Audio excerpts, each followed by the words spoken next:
दोस्तों यूं तो आपने कई बार एक्स मुस्लिम का पॉडकास्ट देखा होगा, लेकिन यूट्यूब पर पहली बार दो एक्स मुस्लिम्स का एक साथ आप पॉडकास्ट देखने जा रहे हैं, जिसमें उन्होंने कुरान, इस्लाम, हिजाब, हलाला, कट्टरता, जिहाद और नुपुर शर्मा जैसे मुद्दे पर भी खुलकर बातचीत की है। आप इस पॉडकास्ट को पूरा देखिए और कमेंट में बताइए कि यह पॉडकास्ट आपको कैसा लगा। ध्यान रहे, इस पॉडकास्ट में कही गई हर एक बात गेस्ट की व्यक्तिगत राय है। इस्लाम इतना खतरनाक है और मुसलमान उसको पढ़ के इतना डेंजर हो चुका है कि हम सवाल तक भी नहीं कर सकते किसी से। अगर हम नहीं करेंगे तो मार दिए जाएंगे। हम मानते हैं कॉपी पेस्ट है, हम वो कह रहे हैं भाई कॉपी पेस्ट है इस्लाम। ये भी दूसरे धर्म से लिया गया। ये दूसरे धर्म से है, हज भी दूसरे धर्म से है। अच्छा, हज हिंदू धर्म से है, तीर्थ से। ये जिहाद क्या होता है? सामने कैसा आदमी खड़ा है, मार के उसको इस्लाम में लाना है। अगर नहीं आता तो मारना है, ये जिहाद है। आपके साथ पुलिस वालों ने अल्लाह, तुम इस्लाम के खिलाफ बोलते हो, हमारे देश में आके हमारे इस्लाम के खिलाफ बोल लोगे, हमारे अल्लाह के खिलाफ बोल लोगे। पुलिस है या आतंकवादी है? ये आपने काफिर शब्द का जिक्र किया है। आप हो काफिर। मैं हूँ काफिर? हाँ, मैं काफिर क्यों? क्योंकि आप अल्लाह को नहीं मानते, इस्लाम को नहीं मानते, मोहम्मद साहब को नहीं मानते। आप कत्ल के लायक हो। अगर मैं मुसलमान होता तो अभी आपको जेल में। मोहम्मद अली जिन्ना का दादा वो खुद हिंदू था। हमारी तीसरी चौथी पीढ़ी हिंदू थी, उनके साथ पता नहीं क्या हुआ होगा, कितना अत्याचार हुआ होगा, उनको अपना धर्म बदलना पड़ा। मजार एक सेटअप है। हाँ, वहाँ पे एक मूर्ति लिटाई जाती है, इनकी कब्र बनाई जाती है। वहाँ पे जितने भी लोग जाते हैं ना, उनके अंदर पहले से ही ये होता है कि हमारे ऊपर किसी ने कुछ करा रखा। हम छूटते रहते हैं, तेरे को तो किसी ने करा रखा, बहुत तगड़ा। ओ बाबा जी बस। आपकी तनख्वाह थी, सैलरी पर था मतलब आप? गुल्लक अलग से आ जाती है और जो कस्टमर आते थे तभी गंडे कराने वाले, उनसे अलग मिल जाते हैं। हलाला किया है कभी आपने? दो भी हैं। एहसान भाई आपने? मुझे तो पता ही अब चला है हलाला भी कुछ होता है। नहीं तो ये बहुत सारे कर देता। कितने फतवे आज तक आपके पास आए? उनके भी बाप हैं, हम जितना उन्होंने पढ़ा नहीं है उससे ज्यादा तो हम बोलते हैं। नुपुर शर्मा का नाम सुना आप लोग? जी। उन्होंने कुछ कहा था टीवी पर। वो कह के दिखा दो, आप भी कह के दिखा दो, आपको भी नहीं छोड़ने के लोग आ गए। मसला ये नहीं है कि हम जानकार हैं, मसला ये है कि आपका धर्म कुछ और है, आप कुछ और मानते हो। पूछने के तौर पे कह सकते हैं आप इल्जाम नहीं लगा सकते। उस नुपुर शर्मा ने जी इल्जाम लगाया था। मोहम्मद साहब के बारे में कोई दो बातें आप कहना चाहें? मोहम्मद साहब का कैरेक्टर हदीसों के अंदर बहुत गंदा है, एक हिटलर से भी खतरनाक है। दोस्तों नमस्ते।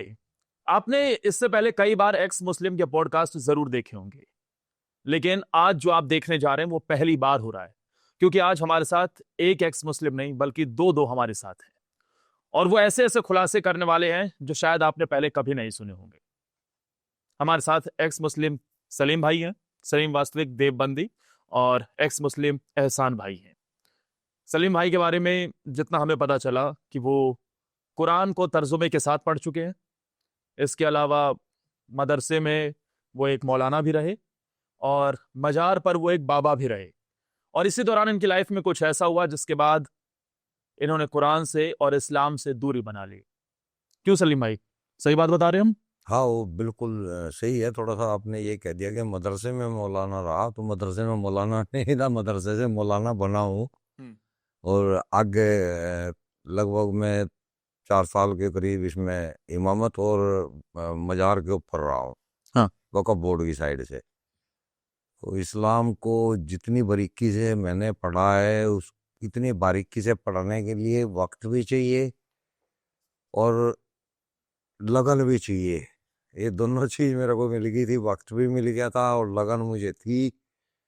तो जब पढ़ने के बाद में जो चकनाचूर हुआ अंदर से शीशा, जो एक तरह का मतलब जो बुना हुआ था अपने अंदर बचपन से, कोई अल्लाह है और वो दुआएं भी सुनता है, जन्नत है हमारे लिए बना रखी है, इस टाइप की जब बातें मन में थी, वो सब चकनाचूर होती चली गई। जब दिक्का गई यार ये तो अल्लाह की किताब ही नहीं है, हम तो इसके पीछे पागल हुए पड़े हैं। क्या कुरान की बात कर रहे हैं आप? हाँ, मैं कुरान की बात कर रहा हूँ। हदीस तो है ही इंसानों के लिखे हुए, कुरान ही दावा करता है कि ये अल्लाह की किताब है, मैंने भी जी हुई है। मोहम्मद साहब बताते हैं कि भाई जिब्रील अलैहिस्सलाम जो है वही लेके मेरे पास आते थे, जबकि जिब्रील नाम का कोई इंसान था ही नहीं है, गैब्रियल था। हाँ। जो कि बाइबल के अंदर है, हाँ और गैब्रील को इन्होंने जिब्रील बना दिया। इसी तरह इन्होंने सारे जो है मूसा अलैहिस्सलाम को मोसेस से उठाया, उसको मूसा बना दिया, है ना। ये सारे इन्होंने कॉपी किए हुए हैं। वो हमें तर्जुमे के बाद पता चला, फिर हमारे को समझ में आया यार बहुत तगड़ा फुद्दू बनाया हुआ हमारा, तो बहुत भयंकर लपेटा हुआ मोहम्मद साहब ने, ऐसी टोपी उड़ा रखी है हमारे को, अब तक भी अकल ही नहीं आया, समझ में ही नहीं आती, आदमी समझना भी नहीं चाहता, डर भी लगता है। इस्लाम इतना खतरनाक है और मुसलमान उसको पढ़ के इतना डेंजर हो चुका है कि हम सवाल तक भी नहीं कर सकते किसी से। मैं तो कर लेता हूँ, चलो मेरा करेक्टर अलग है, लेकिन और भी है आम मुसलमान, वो अगर करना भी चाहें तो उनको धमका दिया जाता है, डरा दिया जाता है। आदमी इस्लाम के अंदर मतलब बंदिश में ही रहना पड़ेगा। अगर पता भी चल गया कि भाई ये अल्लाह की किताब नहीं है, तब भी दिखावा करना पड़ेगा हमें। अगर हम दिखावा नहीं करेंगे तो मार दिए जाएंगे, बाइकाट कर दिया जाएगा, बर्बाद कर देंगे। ये जो आप कुरान की जिब्रिल की बात कर रहे हैं, बाइबल के गिब्रिल से, ये दावा कैसे कर रहे हैं आप? क्या इसके पीछे कोई तर्क है, कोई तथ्य है? नहीं, जबरील जो है इसका कहीं इससे पहले इतिहास में कोई जिक्र नहीं है, गैब्रील का है।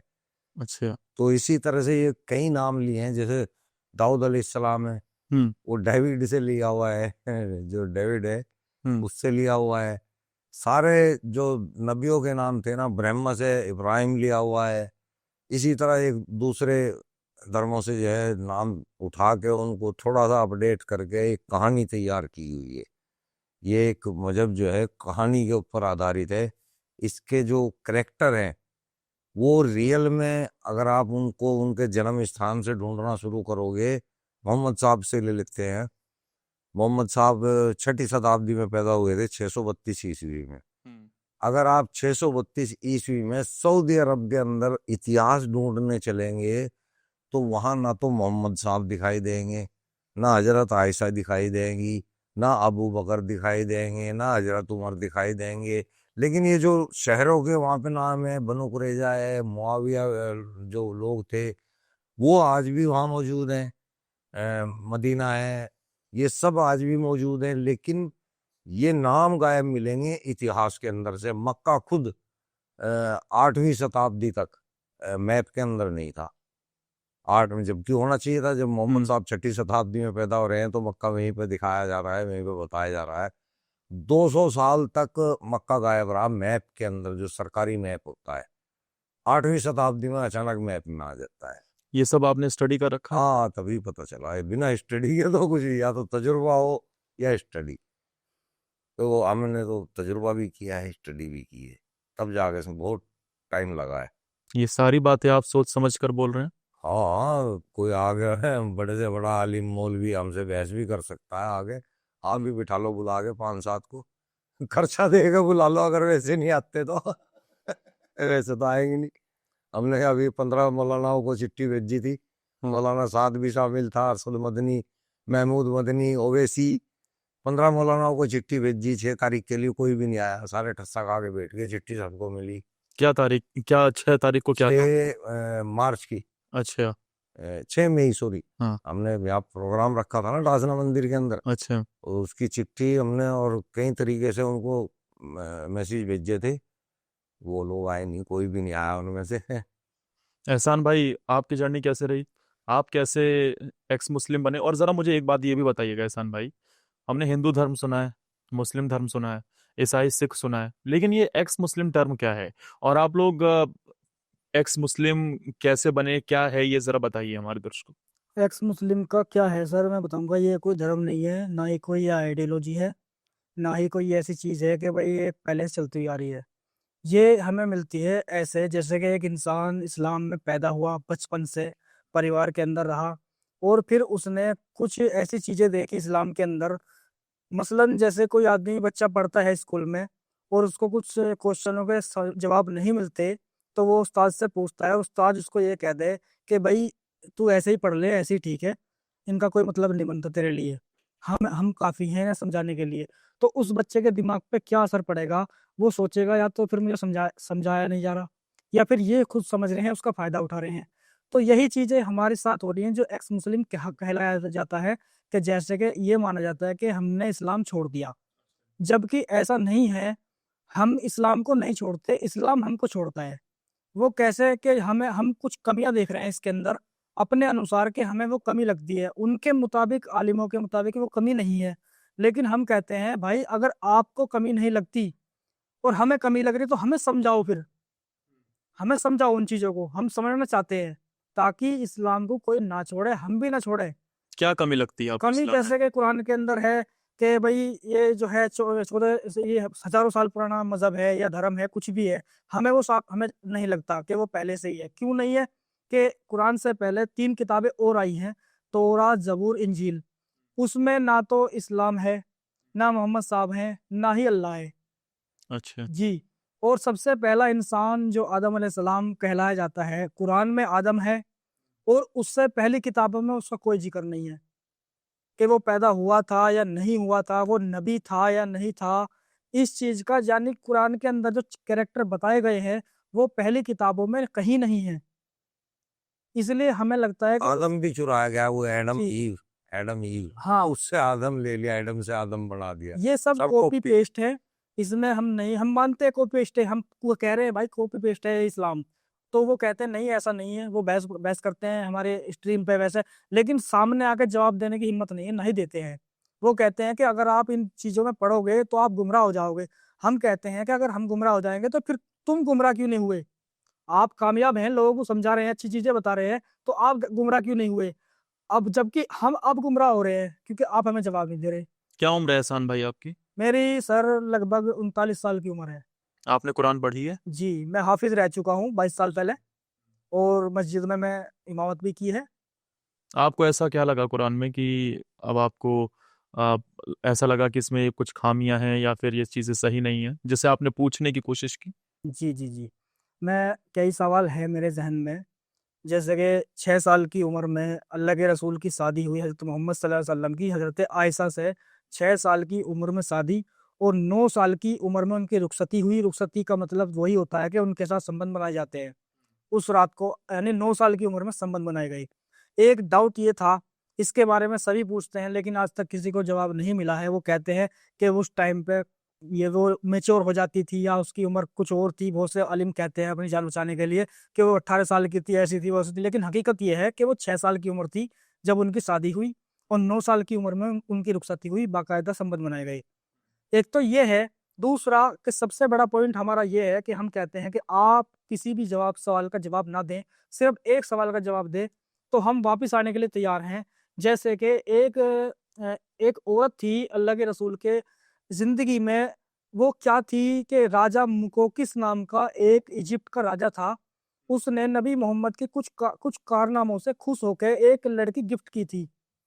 जबकि लड़की गिफ्ट की थी? हाँ, 2 आर्याल की थी। मारिया अल किप्तिया और एक रेहाना नाम की। तो उन्होंने तो इसलिए दी थी कि भाई इनके पास रहेंगी, इनके साथ रहेंगी, इनकी खिदमत करेंगी या इनसे कुछ सीखेंगी, इस नीयत से। लेकिन वहाँ पे क्या दिखाया जा रहा है, किताबों में लिखा हुआ है, हमने तो देखा नहीं है कि कौन सी किताब? ये हदीसें वगैरह हदीसों। होती हैं। हदीसें जो होती हैं, जिन्हें हदीसें मानते हैं मौलाना लोग, मैं उनका नाम ले रहा हूँ, हदीसें हैं। तो उनमें लिखा हुआ है कि अल मारिया किप्तिया नाम की एक औरत थी, उसको गिफ्ट किया गया, और नबी मोहम्मद ने लिखे हुए के हिसाब से उनके साथ संबंध बनाए, शादी नहीं की, और उनसे एक बेटा भी पैदा हुआ इब्राहिम नाम का, जो कुछ समय के बाद 2 साल की उम्र में मर गया हाँ, था। वो खत्म हो गया था, मर गया था। तो ये मेरा सबसे बड़ा पॉइंट है कि आप अगर आलिम ये मानते हैं कि वो एक सच्चे नबी हैं, रसूल है, तो मैं ये चाहता हूँ कि आप इन बातों का जवाब दें, हमें साबित करें कि वो ऐसा है तो क्यों है सही। हमें वो सही नहीं लगता, जबकि हमें बताया जाता है इस्लाम के अंदर कि हरामखोरी हराम है, जिनाकारी हराम है, बलात्कार हराम है। जबकि वहाँ पे तीनों चीज़ें वहाँ पे हमें साबित हो रही है इस्लाम के अंदर, कि वहाँ पर बलात्कार भी साबित हो रहा है, जिना भी साबित हो रहा है, और हरामखोरी भी साबित हो रही है। तो हम मतलब कैसे मारिया अल किप्तिया के साथ मोहम्मद साहब जो है नाजायज संबंध बना के रखते थे, जी, जो कि आज की तारीख में गलत है। इसी तरह से जो जैनब थी, उनके बेटे की बहू थी, उसके साथ भी बिना शादी के ही संबंध बनाकर पूरी जीवन कटा उनका। तो लोंडियों के साथ भी वो सेक्स करते थे, हर बीबी अच्छे की आदमी नहीं थे। उनकी हर बीवी की एक अलग कहानी मिलेगी। अगर हाँ। आप इतिहास में देखेंगे, हदीसों में देखेंगे, हर बीवी की एक अलग-अलग कहानी मिलेगी। यानी कि कोई तो गुलाम रह चुकी, फिर उससे शादी हुई, कुछ ऐसा था कि वो ज्यादा उम्र की थी, खूबसूरत थी, तो चलो उससे शादी कर ली। ऐसी ऐसी कहानी हर बीवी की उनकी मिलेगी। 9 बीवी यहाँ उनकी, कहीं पे 11 का जिक्र मिलता, कहीं 16 का जिक्र मिलता। अलग अलग फिरके वाले अलग अलग अकीदा रखते हैं उनकी शादियों में। लेकिन मैं देवबंदी फिरके से था, और इन चीजों में ये चीजें हमें मिलती हैं कि इस्लाम में ये इतनी खराब हमें चीजें लगती हैं, और हम सवाल पूछते हैं लेकिन जवाब आज तक नहीं मिला। सलीम भाई को रेफरेंस देंगे आप, ये जो बातें कही जा रही हैं कहाँ लिखी हुई हैं, किस पॉइंट पे लिखी हुई हैं हदीस में? देखिए ये हदीस नंबर 103 है। सुनन वो कौन सी का था? सही बुखारी से ही। सही बुखारी है। और जो मेन एतराज वाली हदीस से है ना, और कुरान की जो आयतें हैं, उनसे पता लगता है कि ये अल्लाह की किताब नहीं हो सकती। अभी भाई ने जो दिया है मेरे ख्याल से वो आपको अच्छी तरह से समझ में नहीं आया, लेकिन मुसलमान समझ गए होंगे, वो समझे। उनकी समझ में आ गई होगी कि एहसान भाई ने क्या बात कही है। क्योंकि मुसलमान थोड़ा बहुत तो जानते ही हैं, ज़्यादा नहीं जानते, थोड़ा बहुत तो जानते हैं। मैं बताता हूँ ख़ास एतराज़ जो हमें कुरान से हैं। कुरान के अंदर नमाज पढ़ने वालों और कलमा पढ़ने वालों के अलावा जितनी भी मखलूक है, जितनी भी बिरादरी है, वो सब नजासत है, कुत्ते हैं, गधे हैं। नजासत पता किसको बोलते हैं? टट्टी को, पखाने को, गंदगी को। गंदगी को। तो यानी कि वो सिर्फ जो नमाज पढ़ने वाले जो कलमे के लोग हैं, यानी 17-18%, वो लोग तो इंसान के बच्चे हैं। हम बाकी जो 80% है वो टट्टी हैं, मारने के लायक हैं, बेइज्जती करने के लायक हैं, काटने पीटने के लायक हैं। उनको ढूंढ ढूंढ के मारो, ये आदेश कुरान देती है। सूरह तौबा की आयत नंबर 5, आयत नंबर 29, आयत नंबर 23, आयत नंबर 123, और बाकी और भी बहुत आयत है। अगर कहो तो मैं निकाल के दिखाता हूँ थोड़ा। ऐसी बहुत सी चीजें हैं जिनसे पता लगता है कि वो कुरान अपने मुसलमानों के अलावा बाकी किसी मखलूक को पसंद नहीं करता है, उनके भगवानों को भी पसंद नहीं करता है, उनके भगवानों को भी नरक में जलाएगा।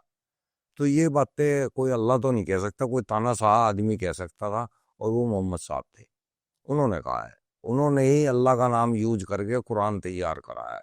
ये कुरान उन्हीं की मानसिकता है जो कि इन्होंने कुछ सनातन से उठा, कुछ पगान से उठा, कुछ क्रिश्चियनिटी से उठा, कुछ यहूदियों से ले, इस तरह इन्होंने कुरान तैयार किया है। तो आप 5 बार के नमाजी नहीं है? 5 बार का तो नमाज का तो जिक्र ही नहीं है कुरान के अंदर। ये नमाज एहसान भाई आप नमाज पढ़ते हैं? नहीं नहीं, हम नमाज नहीं पढ़ते। हम बहुत अच्छी तरह से नमाज पढ़ते थे, हाँ। अब नहीं पढ़ते। सलीम भाई क्यों, ऐसा क्यों? नमाज तो पढ़ने के लिए कहा जाता है, हमने भी देखा है कि नहीं, 5 बार का नमाजी मुसलमान। पढ़ते भी हैं मुसलमान, लेकिन जब पूछने बैठो भाई तुम नमाज पढ़ कहाँ से रहे हो, इसका आदेश कहाँ लिखा हुआ है, तो कुरान के अंदर कोई नमाज का आदेश नहीं है। कुरान के अंदर जो है सलात का आदेश है। जैसे सुबह की नमाज में भी अस्सलातु खैरुल मिनन नौम, नमाज इसको बोलते हैं कि नमाज नींद से बेहतर है, जबकि उसमें बोला जा रहा है कि सलात नींद से बेहतर है, सलात कायम की जाती है। क्या होता है सलात? सलात होता है एक तरह से तपस्या, अच्छा। एक तरह से अपने अंदर परमात्मा को याद अंदर करना। अंदर से अपने आप को, जैसे आदमी मेडिटेशन करता है ना, तो सुबह शाम हमने बैठ के, जब हम सुबह हमारी हुई है, अब हमने बैठ के शाम तक के लिए चिंतन करना है कि भाई शाम तक हमने क्या करना है, कैसे जो अपने जीवन को सही से निकालना है। जब शाम हो जाए तो हमें उस टाइम बैठ के ध्यान लगाना है कि भाई हमने सुबह शाम तक क्या किया, किसी के साथ कोई गलत व्यवहार तो नहीं किया, कोई दुर्व्यवहार तो नहीं किया, किसी इंसान का मन तो नहीं दुखाया। ये सलात है। तो फिर ये 5 बार के नमाज की शुरुआत कैसे होगी? ये असल में पारसी धर्म से आई है, अच्छा, और पारसी धर्म की जो ये भी इस्लाम नहीं कहता, ये भी दूसरे धर्म से लिया गया? ये दूसरे धर्म से है। हम्म। हज भी दूसरे धर्म से है। अच्छा, हज हिंदू धर्म से है, तीरथ से। आपने क्या कभी बात कर रहे हैं आप? गौर नहीं किया होगा ना कभी आपने। मैं थोड़ा सा गौर करवाता हूँ कि आज सनातन से लिया है। देखिए, आपने देखा होगा काबा एक कमरा टाइप से हाँ। है ना। आपके जो तीर्थ होते हैं वो भी एक कमरे टाइप से के बने होते हैं, उनके अंदर मूर्ति लगी हुई होती है, इसके अंदर कब्र बनाई हुई है ना। हम्म। अब जब वहां पे आप तीर्थ के लिए जाते हो, अपने घर से तैयार हो गए, तो आप सफेद सूत का कपड़ा पहनते हो ना, एक हम्म। पहनते हैं ना। हम्म। वहां पे भी हज के लिए हमें सबसे पहली प्रक्रिया हमारी होती है एक सफेद सूट का कपड़ा पहनना। सर भी मुंडवाया जाता है। दूसरी प्रक्रिया होती है सर मुंडाना। आपके यहाँ भी सर मुंडाते हैं ना, जबकि तीर्थ पे जाते हैं, कुछ कर्म कांड करते हैं, कर्मकांड के दौरान, हाँ। है ना, सर मुंडाते हैं ना, तो ये भी सर मुंडाएंगे। दो हो गए। इसके बाद में ये करते हैं तवाफ। तवाफ किसको बोलते हैं? परिक्रमा को। अच्छा, आप लोग करते हैं ना परिक्रमा उसकी? बिल्कुल, हाँ। तो ये लोग जो करते हैं उसको परिक्रमा को ये तवाफ बोलते हैं। नाम चेंज किए हैं, हम्म काम सेम है, नाम ही चेंज किए हैं। उसके बाद में पूजा होती है, तो इसमें भी नमाज होती है, 2 महीने तक होती है ना। 4 हो गए। हम्म 4 एकाम के बाद में फिर जो है नमाज कंप्लीट होगी। इसके बाद में फर्ज होता है इनके ऊपर कुर्बानी देना। हम्म तो पहले हिंदू धर्म में ही थी ना बलि। हाँ। पूजा के बाद, पूजा जब खत्म हो जाती थी उसके बाद बलि दी जाती थी। इसमें हज कंप्लीट होने के बाद में आपको कुर्बानी देनी है। 5 एकाम हो गए। छठा एकाम बताता हूँ आपको कि जब आप घर के लिए चलेंगे तो आप बोतल में गंगा जल भर के लेके जाएंगे। हर तीर्थ के ऊपर है। बिल्कुल। ये वहां पे क्या लेके आते हैं? आबे जमजम। अबे जमजम। सेम अच्छा। कॉपी है, वो पानी है वो भी। ये अपनी तीर्थ का ले रहे हैं, वो अपने तीर्थ का लेते हैं। 6 काम हो गए। हम्म 7वां काम होता है, आप लोगों का होता है प्रसाद, हाँ। हम लोगों का होता है तवर्रुक। तबर्रुक तवर्रुक सिरनी। है ना।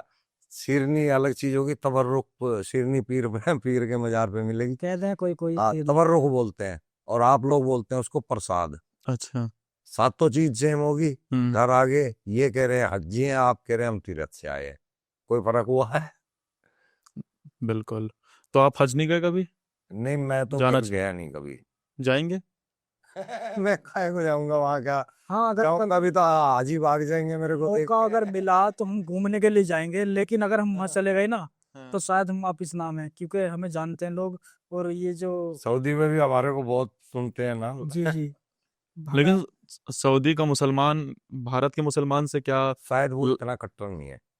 क्योंकि हम देखते हैं आज हाँ। सऊदी में हमें महिलाओं को लेकर भी कि वहां पर महिलाएं गाड़ियां चलाने से लेकर वो सारी तो चीजें। कुरान के खिलाफ हो चुके हैं पूरे सऊदी अरब वहाँ बदलाव आ रहा है, बहुत ज्यादा बदलाव आ एक चुका है। इस्लामिक कंट्री जी। और एक भारत जहां धर्मनिरपेक्ष, इन दोनों देशों के मुसलमानों में आपको क्या फर्क दिखाई देता है?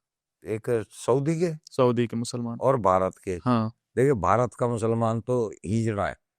हिजड़ा इसलिए मैं बार बार ये हर पॉडकास्ट में कहता हूँ कि ये लोग जैसे हिजड़ा जब तैयार होता है ना, वो औरत से भी ज्यादा श्रृंगार करता है। ये भी मुसलमान बनने के लिए अपना आप को सऊदी से भी ज्यादा अपना आप को तैयार होकर दिखाते हैं कि हम भी मुसलमान हैं, जबकि ये रियल में मुसलमान नहीं है। कुरान सिर्फ आया है अरेबिक लोगों के लिए। इन लोगों को ना तो वो लोग मुसलमान मानते हैं और ना ये मुसलमान हैं। मैं टॉपिक भूल गया किस बात पे बात कर वो सवाल क्या था आपका? सऊदी अरब के लोग यहाँ के मुसलमानों को कुत्ते के माफी समझते हैं। अच्छा, वो वहां के लोगों की अब मैं आपको बता देता हूँ। कुछ कह रहे हैं? अच्छा अच्छा, वो बहुत टाइट हो जाएगा बटन यार। तो वहाँ के जो लोग हैं सऊदी अरब के, यहाँ के मुसलमान को कुत्ते के बराबर समझते हैं। वो यहाँ के मुसलमान को मुसलमान ही नहीं समझते, वो अपने आप को रियल मुसलमान मानते हैं। यहाँ का ऐसा मुसलमान, क्यों? यहाँ का मुसलमान थोड़ी सी भी मोहम्मद साहब की बुराई कर दो तो कत्ल करने को घूमता है। वहां का मुसलमान शराब भी पी रहा है, हम्म जबकि कुरान के अंदर शराब जो है हराम है। और वहाँ बाकायदा बार खुल चुके हैं, ठेके खुल चुके हैं। यहाँ पे औरत को पर्दे में रहना जरूरी है, कंट्रोल में रहना जरूरी है। वो गाड़ियाँ नहीं, कोई मतलब ऐसा काम नहीं कर सकती जो थोड़ा सा अपडेट वाला काम नहीं कर सकती। सऊदी अरब के अंदर आप देखेंगे तो वहाँ अब तो स्विमिंग पूल में बिकनी में घूम रही हैं लड़कियां, वहाँ पर्दे का कोई चक्कर नहीं रहा। जुआ इस्लाम के अंदर हराम है।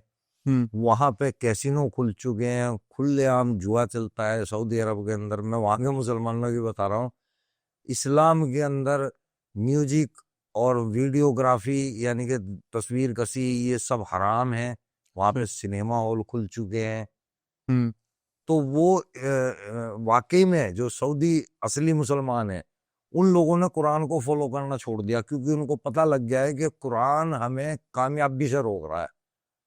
कुरान खुद कहता है कि ये दुनिया फानी है, इस दुनिया की कोई तैयारी नहीं करनी है, असली दुनिया आखिरत है, वहां की तैयारी करो। आखिरत मतलब आखिरत यानी कि मरने के बाद जन्नत मिलेगी या दोजख। मरने के बाद की दुनिया, क्या ये जन्नत क्या होता है? जन्नत स्वर्ग स्वर्ग नर्क। अच्छा और दोजख नरक।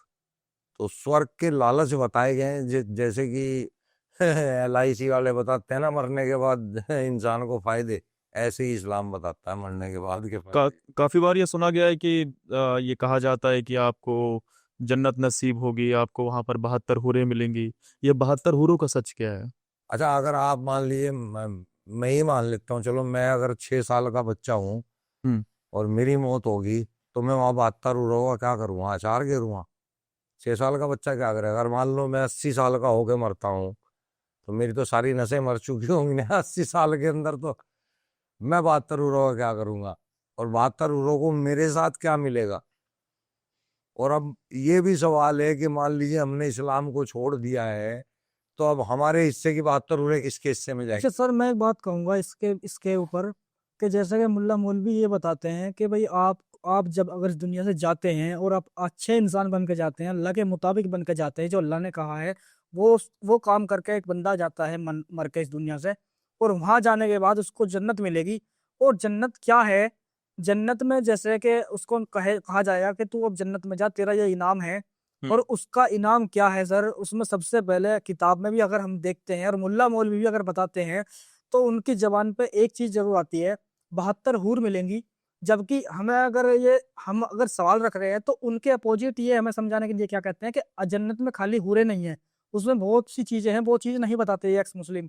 तो मैं ये कहता हूँ उन लोगों को कि भाई जन्नत में क्या है? 72 हूरें हैं, शराब की नदियां हैं, दूध की नदियां हैं, बाकी यानी कि एक ऐसी चीज है, ऐसी जिंदगी है जो अच्छी चीजें गुजारने वाली वो दी गई है। उसमें कोई ऐसी खासियत नहीं है जो इंसान को एक नया सुकून दे। खाली वो एक इनाम बताया गया अल्लाह की तरफ से बंदे के लिए। लेकिन हूर का क्या है उसके बारे में ये बताया, वो कैसी होगी। सबसे बढ़िया और सबसे एक अफजल नाम की एक हूर है, यानी कि लाइबा नाम की। उसके सीने पे लिखा हुआ है सर, कि उस पर ये लिखा हुआ है कि वो उसको मिलेगी जो सबसे बेहतरीन इंसान होगा अल्लाह के मुताबिक। तो मैं ये कहता हूँ यार, यहाँ पे लिखने की क्या जरूरत थी? छाती पे एक बोर्ड वोर्ड लगा देते जन्नत के बाहर या जन्नत के अंदर ही, कि भाई इसमें एक हूर है लाइबा नाम की, वो उस इंसान को मिलेगी जो बेहतर होगा। ये सब आपको कहाँ बताया ये जाता लिखा है? हुआ है सर, किताबों में है ये चीजें। कुरान में लिखा नहीं, हुआ है? कुरान में नहीं है ये, हाँ। ये चीजें हैं हदीसों में। अच्छा जी ये इसका खुलासा जो है वो हदीसों में हाँ, आता है। हदीसों में। अच्छे, जन्नत का जो दरोगा है या जो सिक्योरिटी गार्ड है, वो उसका नाम है रिजवान। हाँ। जब कोई आदमी आएगा उसमें जन्नत में दाखिल होने के लिए, वो पूछेगा भाई क्या क्यों आया है? भाई कि भाई मुझे अल्लाह का हुक्म हुआ है, जन्नत मेरे हिस्से में आई है, तो मुझे अंदर जाने। तो वो जाएगा अंदर, रहेगा। यानी कि अगर बाप को भी जन्नत मिली है और बेटे को भी मिली है, और वहां पे 72 हूर मिली है, 72 का छोड़ो, हम समझते हैं एक ही मिल गई, चलो। और ये बताया गया है कि आप उनके साथ संबंध भी बनाएंगे। और संबंध भी कैसे बताए गए हैं?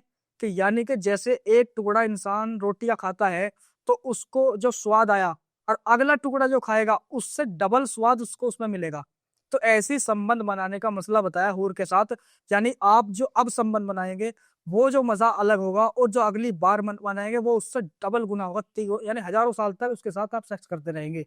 ये बताया। मुझे एहसान भाई, क्योंकि मैं बता दूं कि मैं इस पॉडकास्ट का कोई सा भी हिस्सा, कोई सी भी बात काटने वाला नहीं हूँ। डायरेक्ट कट टू कट जाएगा, फुल टू फुल जाएगा।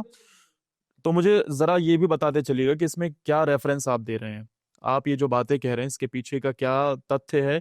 किस किताब से या फिर किस हदीस से आप ये कोट कर रहे हैं? जी जी, मैं बताऊंगा आपको। सूरह बकरा की आयत नंबर 34, 35, 36, 37, अच्छा। इसमें जिक्र है जन्नत का। आदम का जिक्र है, और शैतान यानी कि आदम को बनाने का जिक्र है, और वहां से उठा के उनको जन्नत में भेजने का जिक्र है। हम्म ठीक है ना? और फिर उन्हें जमीन पर फेंकने का जिक्र है, कि आप जन्नत में जाओ, रहो, खाओ, पियो, लेकिन एक जगह, एक दरख्त, एक पेड़ ऐसा है कि आप उसके पास नहीं जाएंगे। अगर आप वहां चले गए, तो अल्लाह यानी आप अपनी गलती करने वालों में से हो जाओगे। तो उन्होंने, शैतान ने उनके साथ गलती करवाई, और फिर उनको जब दुनिया में भेज दिया गया, दुनिया में भेजने के बाद उनको अल्लाह ने माफ किया। किस वजह से माफ किया? कि कुरान में लिखा हुआ है कि हमने आदम को कुछ अल्फाज सिखलाए जिनकी वजह से आदम की माफी हुई। हम ये पूछते हैं सर, अच्छी बात है, जितना भी ये बताया मैंने ये सही लिखा हुआ है, अच्छा, हम मानते हैं, इस पे ईमान है, लेकिन क्या है, सवाल ये है कि उनकी जो माफी हुई है वो अल्फाज कौन से हैं जो उनकी माफी हुई? जबकि आलिम ये कहते हैं कि कुरान में उन अल्फाजों का जिक्र नहीं है। तफसीरों में उसका जिक्र बताते हैं वो कि नूर के पर्दे थे, नूर पे पर्दों पे नूर चमका था, उस नूर का जिक्र आता है। लेकिन मैं कहता हूँ भाई, अल्फाज का बयान आया है कुरान के अंदर, आप अल्फाज बताइए क्या दिए हैं। हमें मुल्ला मौलवी ये बताते हैं कि एक दुआ है, ला इलाहा इल्ला अंता सुब्हानका इन्नी कुन्तु मिनज़ ज़ालिमीन, उसको पढ़ा आदम और हव्वा ने, तब उनकी माफी हुई। ये भी हमने मान लिया क्योंकि हम अनपढ़ थे, हमें बता गया, हम यकीन करते चले गए। लेकिन वहां पे अल्फाजों का जिक्र आया, ये अल्फाज बताए नहीं कुरान ने कि ये अल्फाज ये थे।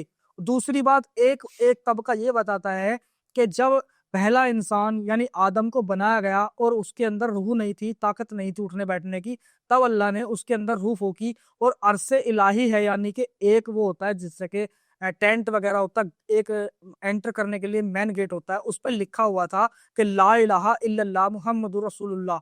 यानी कि आदम ने जब आंख खोली पहली बार तो वो देखा लिखा हुआ, तो उनको याद आया दुनिया के अंदर कि मैंने अरसे इलाही पे ये लिखा हुआ देखा था कि ला इलाहा इल्लल्लाह मुहम्मदुर रसूलुल्लाह।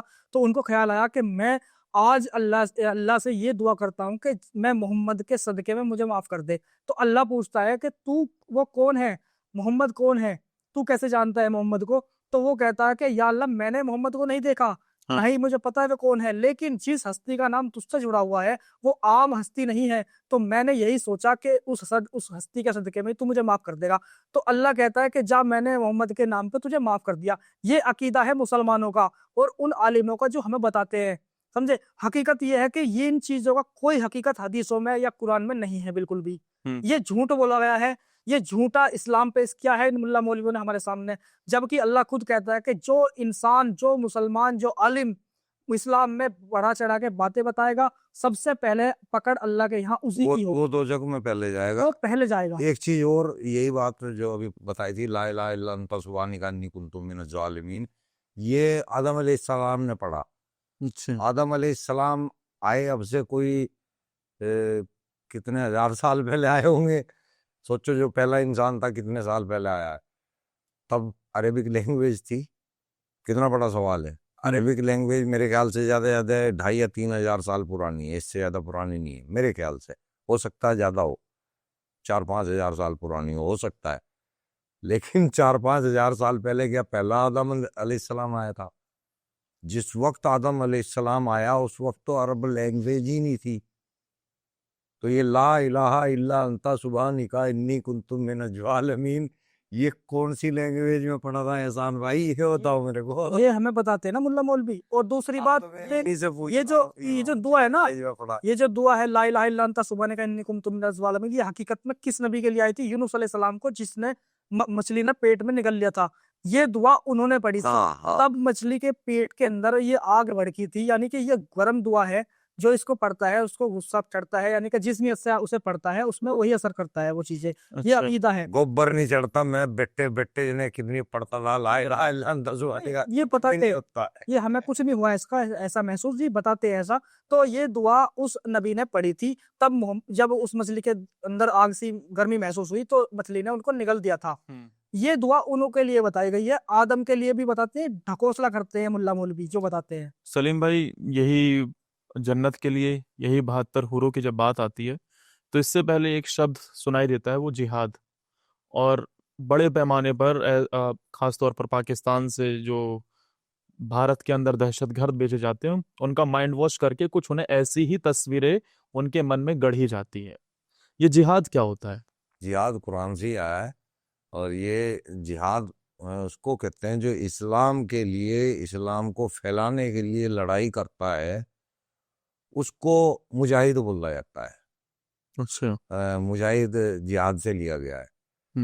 जिहाद करने वाले को मुजाहिद कहा जाता है। तो ये जो लोग अलग अलग जिहाद हैं, लव जिहाद भी उसी में शामिल है, लैंड जिहाद भी उसी में शामिल है, तबलीग जिहाद भी उसी के अंदर शामिल है, और ये गजवाए हिंद भी उसी के अंदर शामिल है, ये आतंकवादी भी जिहाद के अंदर शामिल हैं। तो ये जो कोशिश करते हैं ना, जिहाद के मायने वही है कि दीन के लिए आगे कोशिश करना, जंग करना। जो कोशिश करते हैं उनको जिहादी कहा जाता है। अच्छा, जंग क्या हथियारों से जंग? हाँ, जंग हर तरह से, लात मुक्कों से भी हो सकती है सामने कैसा आदमी खड़ा है, मार के उसको इस्लाम में लाना है, अगर नहीं आता तो मारना है, ये जिहाद है। पहलगाम की घटना आप लोगों की नजर में होगी, हाँ हाँ हाँ। उस पर क्या कहेंगे आप? पहलगाम को हम भी नहीं भूल सकते ना, वहाँ 22 तारीख को हुआ वो तो दर्दनाक था ही, जो 27 को हुआ वो भी दर्दनाक था, वो हमारे साथ दर्दनाक था। हमने वहाँ अपनी आंखों से जो है इस्लाम का जिहाद देखा है। हम तो सोच रहे थे कि हम कानून के हाथ में हैं, तो कानून को शायद कोई गलत फहमी हो, जब उनको पता लगेगा कि भाई हमने कुछ गलत नहीं किया तो ज़्यादा ज़्यादा वीडियो डिलीट करा देंगे, ज़्यादा ज़्यादा कोई ऐसा ऐतराज़ होगा तो बोल देंगे। लेकिन आपके साथ क्या हुआ?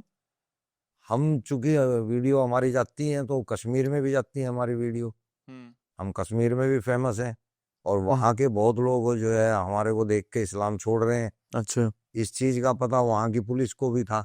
हम्म। अब जब पुलिस को ये पता चला कि हम लोग कश्मीर आ रहे हैं, तो उन्होंने हमारी फील्डिंग लगानी शुरू कर दी।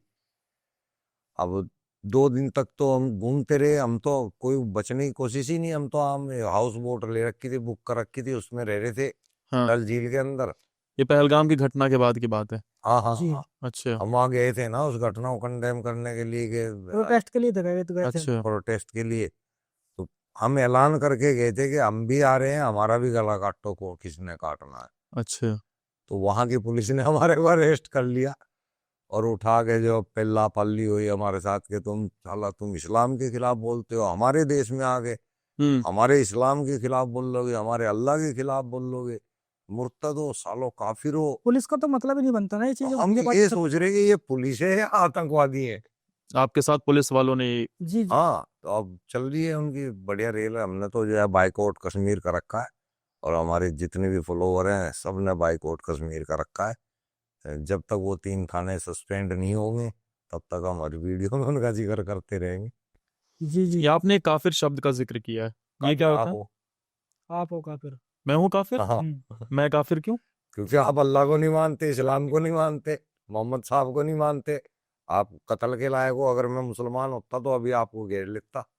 अच्छा, हाँ तो अगर मैं इस्लाम नहीं मानता हूँ तो इसका मतलब ये है कि उसमें ये लिखा हुआ है कि आप कत्ल कर दीजिए काफिर का है? जब तक कि वो इस्लाम में ना आ जाए अच्छा। और और टैक्स न दे। टैक्स ना दे, और वो इतना गंदा इंसान है, इतनी गंदी चीज है कि टट्टी के बराबर है, तो उससे दोस्ती भी मत करो। अगर हम्म, मजबूरी में दोस्ती करनी पड़ रही है, जैसे कि सामने काफिर ताकतवर है हाँ। और हमें लग रहा है कि यहाँ हम दुश्मनी नहीं दिखा सकते, तो अल तकैया करो, झूठ बोलो। बाहर से झूठ बोल लो, बाहर से दिखाओ कि हम इज्जत करते हैं, और अंदर अंदर जो है साजिशें करो। लेकिन सलीम भाई और एहसान भाई, मैंने बात अभी कल ही मैंने पढ़ा था कि मोहम्मद अली जिन्ना भी, उसका दादा, वो खुद हिंदू था। हाँ हाँ, तो यानी जिसने एक धर्म के नाम पर एक पूरा मुल्क बसा दिया, बना दिया। यहाँ न जाने कितने लोगों की जानें चली गई, वो खुद हिंदू था। तो जो ये बातें निकल कर सामने आती है ज्यादातर मुसलमानों की भी। हिंदू ही थे हम, हमें समझ आ गई, हाँ। चूंकि हमने पढ़ा, काफी सर्चिंग की है, काफी मेहनत की है, तो हमें तो पता चल गया कि हमारी तीसरी चौथी पीढ़ी हिंदू थी। हम्म। हम जो उनके साथ पता नहीं क्या हुआ होगा, कितना अत्याचार हुआ होगा, उनको अपना धर्म बदलना पड़ा।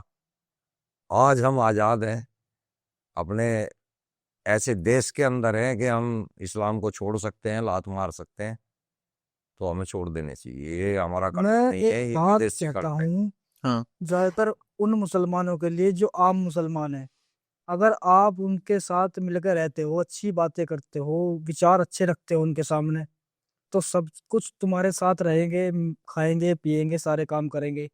लेकिन कभी अगर आपने ये पूछ लिया कि भाई आपके नस्लें कहाँ से चलती आ रही है, तो वो एकदम ये बोलेंगे कि भाई हम तो मुसलमान हैं, पैदाइशी हाँ। मुसलमान है, पहले से ही मुसलमान है, हमारे बाप दादा मुसलमान थे। लेकिन अगर आपने घुमा फिरा के उनसे ये कह दिया, अच्छा तुम्हारा यार गोत्र क्या है, तो बड़ी छाती चौड़ी करके बताएंगे हमारा हमारा गोत्र चौहान है, हमारा राजपूत है, त्यागी है। जबकि वो भूल, पता नहीं उनको पता है कि हाँ तुम बोल कहाँ रहे हो। उन त्यागी कौन होता है जी? हिंदू, हाँ राजपूत तो कौन है, वो भी हिंदू है, गुज्जर कौन है, वो भी गुज्जर कौन है, वो भी हिंदू था। हाँ तो ये बड़ी छाती चौड़ी करके बतावे कि भाई हम हमारा गोत्र तो ये है, फिर वो कहते हैं कि हम तो पैदाइशी पहले से ही मुसलमान बनते आ रहे। तो यहाँ क्या है भैया, क्यों बता रहे हो तुम अपने गोत्र इस चीज को? मैं मेरे बाप ने बताया कि हमारा गोत्र चौहान है। अच्छा, हमारे जो चाचा ताऊ है वो खुद कहते हैं कि हमारा मतलब गोत्र राजपूत। चौहान है राजपूत। जी। चौहान, हिंदू चौहान, यानी कि जो हाँ। कन्वर्ट हो चुके हैं, अब मुसलमान बन गए, लेकिन गोत्र वही चल रहा है, मुसलमान गोत्र वही चल रहा है। चौहान ही। ऐसे मुसलमान जाट भी होते हैं। बिल्कुल, मलिक, हाँ, त्यागी, हिंदू में ब्राह्मण होते बहुत हैं। है, ये सब कन्वर्ट हुए हुए हैं। यानी कि इनके माँ बापों को इतनी मजबूरी आई है, हाँ पुश्तों को इनकी, कि इन्हें अपना धर्म बदलना पड़ गया। लेकिन हमारे सामने तो कोई मजबूरी नहीं है। हमारे सामने तो ना कोई आक्रांता है, ना कोई मुगल है, ना औरंगजेब है। हमारे सामने तो नहीं कोई भी है, हमें तो खुली छूट है, अब चाहे हम कोई धर्म माने या ना माने। एक बात है सलीम भाई, मैं ये कहता हूँ, अभी मेरे ससुरालियों के यहाँ पे एक मुल्ला जी पहुंचा था, ये कहने कि तुम्हारा जो जीजा है, तुम्हारा जो बहनोई है एहसान, वो यार इस्लाम के बारे में गलत सलत बातें करता है, हमें लगता है वो काफिर हो चुका है, मुर्तद हो चुका है। हम्म। तो उसको अगर वो मर गया ना, तो उसके जनाजे को आप हाथ नहीं लगा सकते, उसको दफन भी नहीं कर सकते, अच्छा। ये कहा।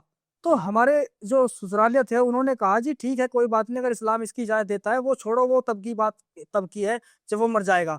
अगर उसने तौबा कर ली फिर क्या है, वो बोला कि अगर तौबा कर लेता है सच्ची, तो फिर उसके साथ वही काम किया जाएगा जो मुसलमानों के साथ होता है। तौबा मतलब आप इस्लाम में वापस आ जाते हाँ हैं। हाँ माफी हाँ, मांग लेना। अच्छा। वो कह रहे थे इस चीज को कि इसकी फिर तौबा हो जाती है, तो फिर ये सारे काम मुसलमानों वाले होंगे उसके साथ। तो कर लेंगे, तो अच्छा। ना कर लेंगे, जब दिक्केगा कि मरने वाले हैं तब कर हाँ। लेंगे। तो फिर मैंने, जब मुझे ये बातें पता चली, तो मैं जानबूझकर उनके घर पे पहुंचा।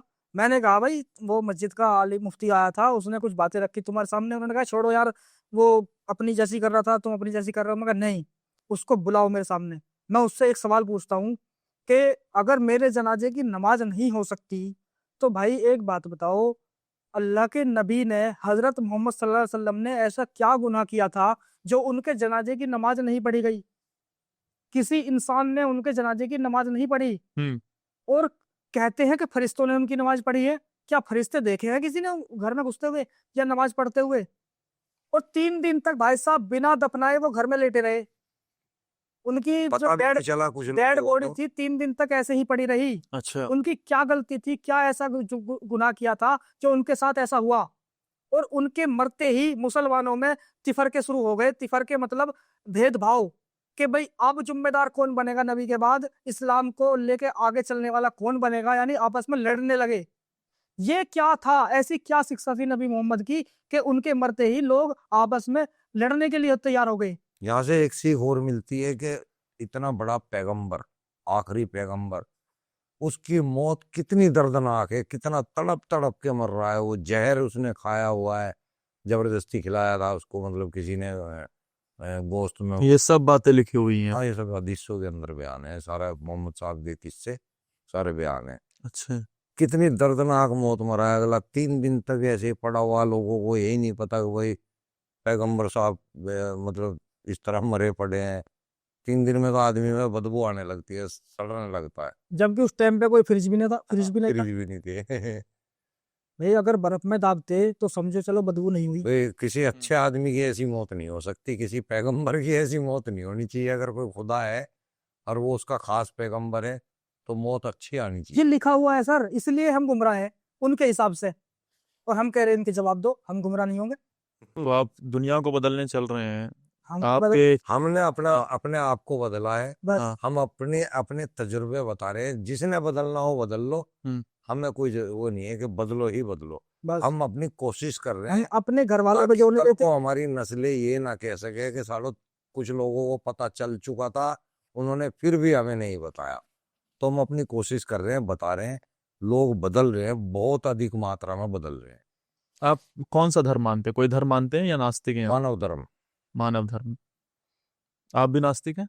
नहीं, नास्तिक तो मैं नहीं कहता, लेकिन हाँ ये है कि कहना पड़ेगा नास्तिक उसको कहते हैं जो इंसान उसे अल्लाह को कहते नहीं हैं। मानता है। भाई मैंने सुना है कि नास्तिक उसे कहते हैं जो किसी भी मजहब किसी भी धर्म गॉड को नहीं मानता। तो तू किसको मानता है? मैं उसे मानता हूँ जो किसने बनाया है, लेकिन ये नहीं पता कौन है। बस फिर वो पता नहीं है ना अभी तक उसके बारे में। ऐसा तो हम भी सोचते हैं कि कोई शक्ति हमारे अंदर मैं है। चाहे वो अल्लाह हो, चाहे भगवान हो या गॉड हो, हम्म। है एक शक्ति जिसने बनाई इस दुनिया को, लेकिन मैं उस अल्लाह को नहीं मानता जो मुल्ला ने बताया है। अच्छा। जी। और वो जो इस्लाम मुल्ला ने बताया है वो बहुत बढ़िया है, जो लिखा हुआ है वो अच्छा नहीं है। हाँ, जो बताया जाता है ना वो शहद में डुबो डुबोगे, वो तो अच्छा है जी। जो बताया जाता है, लेकिन जब पढ़ते हैं ना वो बिल्कुल विपरीत हो गए यार। ये तो बड़ा डेंजर ये मामला है भाई। बिल्कुल विपरीत है उसके मुताबिक। तबलीगों के अंदर इस्लाम कुछ और है, और जो तखलीक है, जो लिखा हुआ है, उसके हाँ। अंदर इस्लाम कुछ और है। क्या करते थे सलीम भाई आप पहले?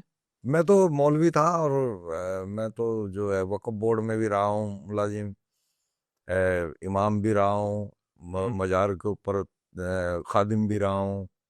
तो मजार के ऊपर खादिम मतलब जो बाबा वहाँ बैठते हैं? हाँ, बाबा ही कह देते हैं वो, तो हमें मौलाना साहब कह देते थे। तो वहाँ कैसे आप बैठते थे?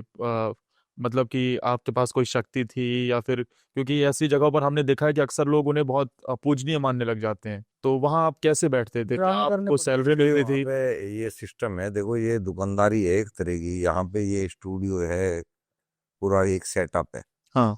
वहाँ पे भी एक सेटअप होता है, एक मजार एक सेटअप है। हाँ, वहाँ पे एक उन लोगों के मूर्ति, लिए जो आते हैं वहाँ। वहाँ पे एक मूर्ति लिटाई जाती है, यानी कि कब्र बनाई जाती है, एक दिवा जलाया जाता है, हम्म। एक झाड़ू रखी जाती है, एक माहौल तैयार किया जाता है इस टाइप का, लोबान वगैरह अगरबत्ती वगैरह करके। एक धार्मिक यानी कि एक ऐसा माहौल बनाया जाता है कि अंदर आने वाला ही फौरन ये सोच ले कि भाई यहाँ यहाँ तगड़ा है। और वहाँ पे जितने भी लोग जाते हैं ना, उनके अंदर पहले से ही ये होता है कि हमारे ऊपर किसी ने कुछ करा रखा है, तो वो हमसे सुनना ही यही चाहते हैं कि भाई हमारे ऊपर कुछ करा रखा है। जैसे वो आके पूछते हैं बाबा जी, हम छूटते कहते हैं भाई तेरे पे तो किसी ने करा रखा बहुत तगड़ा, ओ बाबा जी, ओ बाबा जी, बस। वो उनको अगर हम ये कह दें ना हाँ। कि तो ठीक है, वो बाहर निकल के पता क्या आ गया, इसको कुछ नहीं आता, इसको पता ही नहीं है, इसको जानकारी ही नहीं है। हमें तो पता है ना वो आया है तो उसके अंदर पहले से ही है, तो हम आते हैं वो तू इस साइड मोड़ ले, तेरे ऊपर तो बहुत तगड़ी आइटम है। अब वो अंदर उसको चल गया कि भाई ये तो बहुत तगड़ा। कौन करवाता है ये सब? ये वक्फ बोर्ड वगैरह, इसीलिए धंधाबाजी है ना सब। अच्छा। हाँ। तो फिर आपको क्या इसकी कोई पैसे का पेमेंट पेमेंट चक्कर। मिलती थी? वो तो तनख्वाह तो एक अपनी अलग है, बाकी गुल्लक में से भी। आपकी तनख्वाह थी, सैलरी पर थे हाँ, हाँ, मतलब हाँ, आप? हाँ। गुल्लक अलग से आ जाती है, और जो कस्टमर आते थे तबीज गंडे कराने वाले, उनसे अलग मिल जाता है। अभी आप सब अपने ऑफिस के सामने, नीचे बिल्डिंग के सामने हाँ। एक बना दीजिए और उस पे हरा पर्दा, हरा टेंट लगा दो, और वहां लिख दो 2 महीने बाद देख खान बाबा, शुरू हो करामाती खान बाबा। और वहां पे 2-4 आदमी अगर 1-2 दिन सिक्के चढ़ाने शुरू कर देना, फिर तुम जो ना तुम खुद भी चढ़ाओगे इस पे सिक्के। हाँ, ये अलग एक वो होती है अंदर माइंड सेट इंसान। इंसानों का फौरन। ये वो एक डायलॉग है ना, पैसे का चक्कर बाबू भैया, तो वो यही चीज है कि ये सब पैसे का खेल है, जो ये मूर्ति वगैरह पंजाब के बनाते हैं। अंदर या कोई वहाँ कब्र नहीं होती, किसी की मजार कुछ नहीं होती वहाँ पे? कुछ नहीं नहीं नहीं, होता, कुछ नहीं है। कुछ नहीं होता। ऐसे ही झूठ बोलते हैं, हम वहाँ की मट्टी उठा लाए, हम फलाने की मट्टी उठा लाए, ऐसा कुछ नहीं है। एक पंजाब के अंदर गधा गधा गांव है के नाम से मशहूर है, गधा बाबा। हाँ। पूरा अच्छे से याद नहीं है तो मैं ऐसे ही बता रहा हूँ गधा बाबा है क्या है। वहां एक कुमार के पास गधा था, वो उससे बड़ा प्यार करता था हम्म। गधे से अपने। उसकी गधे की मौत हो गई, तो उसने उसको अपने घर में ही दफना दिया। दफनाने के बाद वो उसकी कब्र सी बना के अच्छी, वो बेचारा उसकी सेवा सी करने लगा, क्योंकि वो उससे प्यार करता था गधे से। अब उसका काम ठीक ठाक हो गया, वो ऑटोमेटिकली, अच्छा। इत्तेफाक है, काम अच्छा हो गया। तो लोग कहने लगे भाई इसके घर में मजार बनी हुई है, जब से इसके घर में वो मजार बनी है जब से बेहतरीन इसका धंधा चल रहा है, बेहतरीन काम चल रहा है, तो मजे आ रहे हैं इसके। तो हम्म। लोग बाग भी आना शुरू हो गए। अब उसको तो पता है कि ये गधे की मजार है, वो तो जानता है, लोगों को नहीं पता। अब लोग जो है वहां आने लगे, शुरू होने लगे, वहां पैसे चढ़ाने लगे, उसको पैसे मिलने लगे, मालिक को। उसको तो पैसे आ रहे थे, उसने किसी को बताया ही नहीं कि एक गधा है, उसकी मौत होगी। वो आज तक मजार चल रही है गधे की। अच्छा। और एक कुत्ता बाबा है, किस्सा, एक कुतिया कुत्ता बाबा बाबा। बम्बई के अंदर है वो मजार है। पहले था वो कुतुब बाबा, हाँ। अब उसको बदल के अब वो कहते हैं कुत्ता बाबा। कुत्ते बाबा के नाम से मशहूर है वो। जो अगर ठेठ भाषा में बोलता है ना, कुत्ते वाले बाबा मजार के पास जाना है, वहां पे सारे काम हो जाते हैं हमारे। कुत्ता बाबा भी कहते हैं, कुतुब बाबा भी कहते हैं बहुत से। एक पतंग बाबा है। क्या है ये नाम है यार, क्या है बाबा? ये अच्छे इंसान की निशानी है कोई? अगर ये चीजें उसको मिल रही है मरने के बाद, कुत्ता, पतंग, गधा, ये किसी अच्छे इंसान को नहीं मिल सकती ये चीजें, ये और नाम। जितने भी ये पीर फकीर हैं, ये कहाँ मिलेंगे आपको? पुल के ऊपर, हम्म। रेलवे स्टेशन के पटरियों पे, हाँ। सड़क के किनारे। अबे भाई, तुम अल्लाह के इतने अच्छे वो लोग हो, वली हो अल्लाह के, तुम्हारे को मौत ऐसी जगह आई है? तो रेल की पटरियों पे मौत आई है तुम्हारे को, ब्रिज के ऊपर मौत आ रही है तुम्हारे को। सोचने वाली बात है। तो ये प्लांट किया जाता है, जहाँ जगह देखी कि यहाँ पब्लिक आती है, हम्म। तो ऐसी जगह बना दी तो अपना। प्लांट कैसे करते हैं ये? मैंने भी किए है ना, दो तो मैंने, एक नारायणगढ़ के अंदर। आपने खुद किया? हाँ हाँ। मजार वो, बनाई है? हाँ हाँ। वहां किसी कब्र नहीं थी? नहीं नहीं, वहाँ कुछ भी नहीं था। ऐसे बताया जाता है कि हम फला हजरत की मिट्टी ला के यहाँ पे लगा रहे हैं, अच्छा। ऐसे ही जुट्टे फैला देते हैं, वो कहेंगे कि कुछ भी मिट्टी नहीं होती। ये सवाल इसलिए भी अहम हो जाता है ना, क्योंकि उत्तराखंड में जब सरकार ने कार्रवाई की बहुत जगह पर, तो हमें ये देखने को मिला कि ईंटें रखी हुई थी और वहां पर कुछ भी नहीं था, और वहां हरी चादर डालकर उसे मजार बना दिया गया था। ऐसे ही होती हैं। ऐसे ही होगा जी, जिद होती है सिर्फ शक्ति। 2-4 मजार ऐसी है जहाँ पे जैनवन है, जैसे कि साबिर की है, साबिर की अजमेर है, और तुम्हारा बेल्लाई में हाजी अली है, हाजी अली है। सरिन शरीफ, हाजी अली। कुछ मजार ऐसी हैं जहाँ पे जैनवन आदमी दबा है, लेकिन उसको करामाती बनाना लोगों का काम है। वो करामाती कहीं नहीं था। नहीं है। साबिर साहब जो थे कलियर के, हम्म। सबसे बड़ा माना जाता है कलियर के अंदर। ये भी, बाकी कुछ भी नहीं है अजमेर वगैरह उसके सामने। वो 14-12 साल तक लगभग ऐसे ही, मतलब पागलों की तरह खड़ा खड़ा टाइम निकाल दिया उसने। तो वो काहे में अच्छा था, मेरी समझ में ये नहीं आ रही कि उसकी अच्छाई क्या थी जो हम उसको आज भी मान रहे हैं। सिर्फ भुक्का रहना अच्छाई हो सकती है। अगर उसमें कुछ करामात होती हम्म। तो वो खुद परेशान क्यों होता? उसने अपनी जिंदगी इतनी दरिद्रगी में उतारी है कि मतलब 12 साल तो भुक्का ही रहा हो। 12 साल उसने कुछ नहीं खाया पिया, इसीलिए साबिर मशहूर है। अच्छा। मुसलमानों में सबसे बेहतरीन इबादत नमाज है, अल्लाह का नाम लेना। और अगर हम ये मान लें, नमाज ही कुरान में नहीं है। अगर हम मान लें साबिर साहब ने गूलर की टहनी पकड़ के 12 साल तक खड़े रहे, तो फिर हमारा सवाल ये बनता है, तो वो अच्छे इंसान नहीं हो सकते? वो बनी कैसे होगी? हो सकते कि जिसने 12 साल तक वो खड़ा रहा, तो फिर नमाज कैसे पढ़ी उसने? सीधी सी बात है। ये बात है वही। तो जो नमाजी होगा वो अच्छा मुसलमान होगा। अब वो नमाजी, उन्होंने नमाज छोड़ी है 12 साल तक, तो फिर वो नमाजी कहाँ से रह गए, वो या मुसलमान कहाँ से रह गए? ये भी सवाल बनता है अल्लाह के वली पे। सीधी सी बात। ये समझने वाली बातें हैं कि भाई, जब एक आदमी 12 साल से टहनी पकड़ के खड़ा हुआ है गुल्लर की, हाँ। तो उसने इबादत तो नहीं करी होगी। वो खड़ा है तो खड़ा है बस। लैट्रिन पेशाब भी है उसका फिर। वो ये किस चीज- टाइम टट्टी पेशाब को जा रहा है, किस टाइम नहीं जा रहा है, और चलो हम बहुत ये भी मान लेते हैं, बहुत बकवास फैल रहा है। ये भी मान लेते हैं, चलो भाई लैट्रिन पेशाब के लिए गया, फिर आके पकड़ के खड़ा लेकिन उसकी नमाज की जिक्र नहीं मिलता कहीं कि उसने नमाज पढ़ी हो उस टाइम पे, जब उसने गुलर की लकड़ी पकड़ खड़े रहे 12 साल तक। जितनी सारी बातें आप करते हैं ऑन कैमरा, अलग अलग जगहों पर जाते हैं, कभी डर नहीं लगता?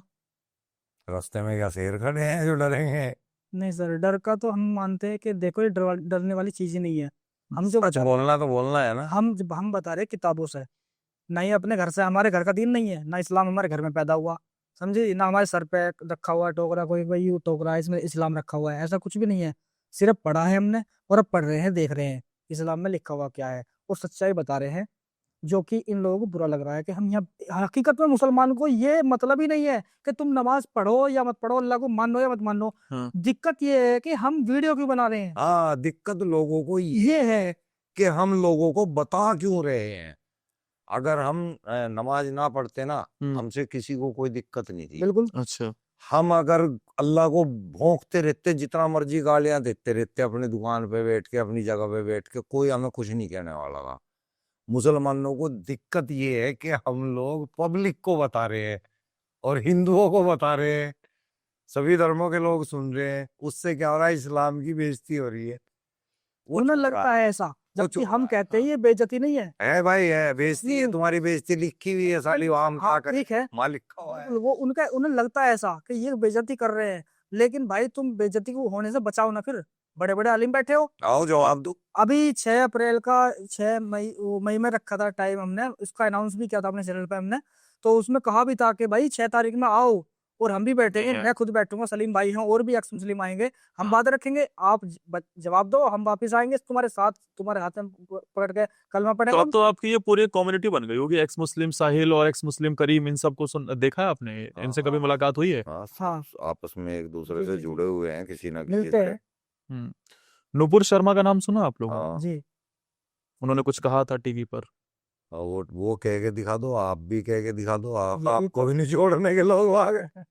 लेकिन शायद वही बातें हमें इसलिए नहीं कह सकते क्योंकि हम जानकार हैं, हमें पता है, हम हमें पता है इस्लाम के बारे में बारीकी से बारीकी चाहिए। जानकारी हमारे पास है, तो हमसे नहीं कर सकते वो कोई भी हरकत बात। मसला ये नहीं है कि हम जानकार हैं, मसला ये है कि आपका धर्म कुछ और है, आप कुछ और मानते हो, हाँ। आप नहीं कर सकते इस्लाम के बारे में आलोचना, हम करेंगे तो हम कह सकते हैं यार मैं मुसलमान नहीं हूँ क्या, मैं मुसलमान से पैदा नहीं हूँ क्या, क्यों नहीं बोल सकता, क्यों हमने नहीं बता इस्लाम को सकता मैं, टाइम दिया है। बताओ भाई मुझे। तो इस पे कोर्ट भी या कोई प्रशासन भी हमें जोर नहीं दे सकता भाई, तो क्यों ऐसा क्यों कह रहा है, क्यों नहीं, क्यों भाई, मैं पढ़ा हुआ हूँ, मैं समझना चाहता हूँ इस्लाम को, मुझे समझाओ। आप नहीं हो उस आइडियोलॉजी में, आप अगर ये कहेंगे कि मैं मुसलमान होना चाहता हूँ इसलिए मुझे गलत लग रहा है, मुझे समझाओ, मैं उस मुसलमान होऊंगा, पूछने आप ऐसा नहीं कहोगे। पूछने के तौर पे कह सकते हैं आप। हम्म, आप इल्जाम नहीं लगा सकते। उस नुपुर शर्मा ने जी इल्जाम लगाया था। लेकिन उनकी कही गई बातों से आपकी सहमति है? हाँ, वो हाँ, लिखा वो है, हुआ है लिखा हदीस हुआ के है, अंदर। बिल्कुल। अच्छा। जो बात उन्होंने कही है वो लिखा हुआ है, लेकिन उनको कहने का हक इसलिए नहीं है क्योंकि वो अदर धर्म की हैं, हम उसी धर्म के हैं। हमें कहने का हक इसलिए है क्योंकि हमने इस्लाम में अपनी जिंदगी गुजारी है, और हम वापस आने में तैयार और हैं। हम ये कहते हैं कि भाई अगर हम गलत हैं तो हमें आके समझाओ ताकि हम इस्लाम में वापस आ जाएं, हम इस्लाम को बदनाम ना कर सके। जी, और इसका जवाब आज तक कोई नहीं दे पाया। नहीं देते, नहीं है ही नहीं ना इनके पास। अभी जितने नहीं भी आए हैं डिबेट करने वो बेइज्जती करवा के गए हैं, इस्लाम की भी बेइज्जती करवाई है, अपनी भी करवाई है। कहते हैं कि कोई काम जब शुरू होता है तो सबसे पहले घर से ही शुरू होता है। हम्म, क्या आप अपने घर वालों की सोच बदल पाए? जैसा आप सोचते हैं क्या वो वैसे ही है? क्या आपके बच्चे मदरसे में पढ़ते हैं या स्कूल में पढ़ते हैं सलीम भाई? नहीं, मेरे तो अब पढ़ते ही नहीं, जवान हो लिए और सिर्फ एक शादी तो कर दी। मदरसे में पढ़ाया था आपने? नहीं नहीं, स्कूल में पढ़े। मेरे बच्चे स्कूल में पढ़ते हैं जी, अच्छा। अब तक मदरसे मस्जिद में ही जाते थे। हाँ। अभी अभी जो हमारे जो वाइफ हैं, भाई हैं, वो सभी मुस्लिम हैं, वो थोड़ा थोड़ा करते हैं, लेकिन मेरा इतना प्रेशर नहीं है बच्चों पे, मैं खुद कहता हूँ कोई दिक्कत नहीं, बाकी स्कूल में पढ़ो, अच्छी शिक्षा लो, जहाँ जब तक मैं हूँ अपने हिसाब से उन्हें पढ़ाऊंगा तो लिखूंगा। ये बात आप अपने घर वालों को क्यों नहीं समझा पाए? समझाते हैं तभी तो जब- घर वालों से अलग हुए पड़े हैं, अब अकेले रह रहे हैं, और कितना करें यार। वो नहीं समझते ये बातें? समझते होते तो हमें छोड़ते क्यों यार, मैं बिल्कुल अच्छा। अकेला सोता हूँ, मुझे छोड़ दे अकेला सकते हैं। रहता हूँ। इसकी तो वाइफ इसके साथ है, बस हम्म। इसलिए इसके बच्चे छोटे हैं तो वो भी इसके साथ हैं। मेरे तो जवान है, सब अलग हो गए।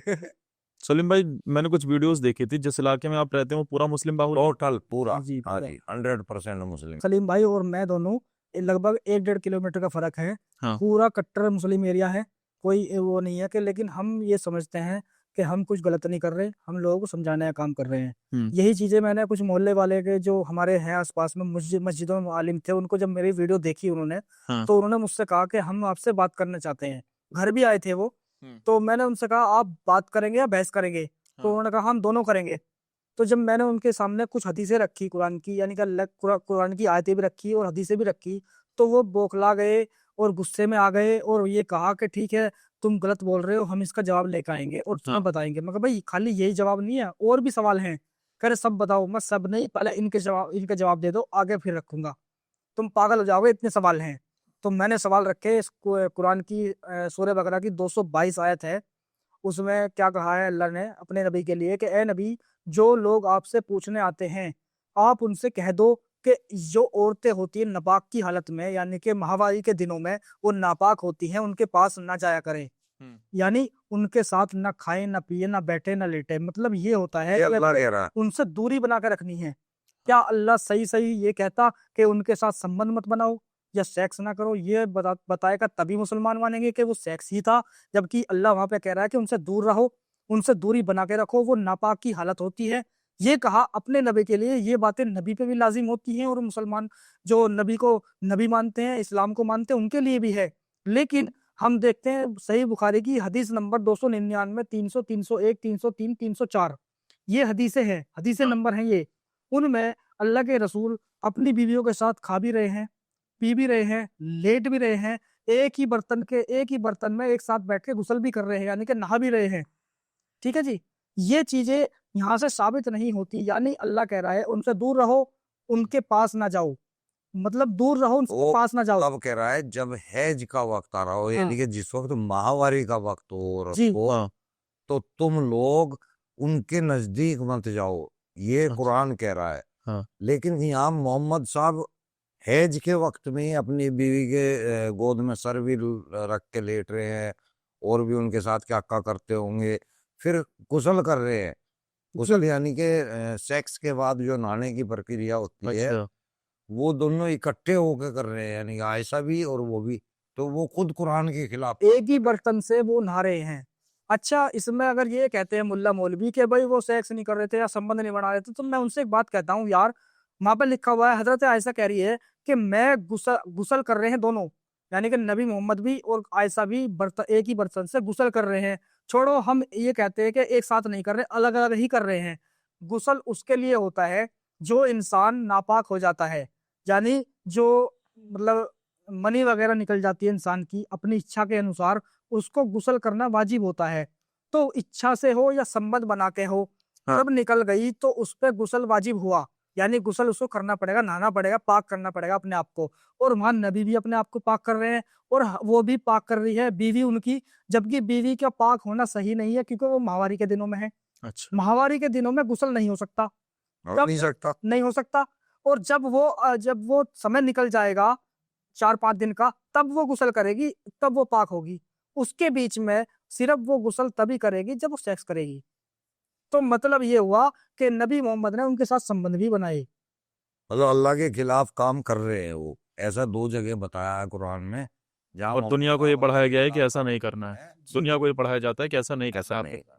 ये लिखा हुआ साबित हो रहा है जी, हम अपने मुंह से नहीं कह रहे, जबान से नहीं, कुछ ऐसा। अब हमारे पास क्योंकि वक्त कम बचा है सलीम भाई, एहसान भाई, तो एक छोटा सा रैपिड फायर हाँ, हमारा राउंड होता है। धुआं धुआं मैं जल्दी से जल्दी कुछ सवाल पूछना चाहूँ। का नाम रख दो, धुआं धुआं राउंड फायर।